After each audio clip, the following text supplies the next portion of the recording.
स्नान मंडपरे स्नान परे महाप्रभु असुस्थ। उपशम पई पंचमी तिथि रे लागि हेला फुलुरी तेल।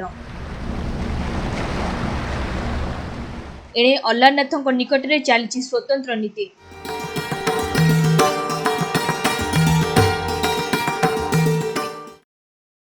पवित्र क्षेत्र श्रीक्षेत्र रे महाप्रभु चलीछि दिव्य मानवीय लीला। अत्यधिक स्नान परे महाप्रभु ज्वराक्रांत।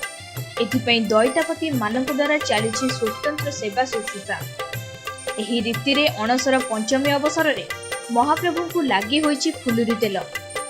जेपरी घरे काहाकू ज्वर हेले शारीरिक पीड़ा को लाघव करबा पई तेल मालिश करा जाय, सेहीपरि महाप्रभु को पीड़ा को लाघव करबा पई दिव्य सुभाषित फुलुरी तेल लागि करा जाय। ओडिया मठ पक्षरु एही फुलुरी तेल प्रदान करा जाय थाए। परे दैता सेवकों द्वारा एही दिव्य तेल को महाप्रभु को श्रीअंगरे लेपन करा जाय। एही अवसर रे अत्यंत शुद्धपूत भावे ओडिया मठ द्वारा मंगलवार एही तेल प्रदान करा जायछि। अन्य पक्षरे प्रभु असुस्थ खबर पाई मामुघरु आसीछि स्वतंत्र फलभार।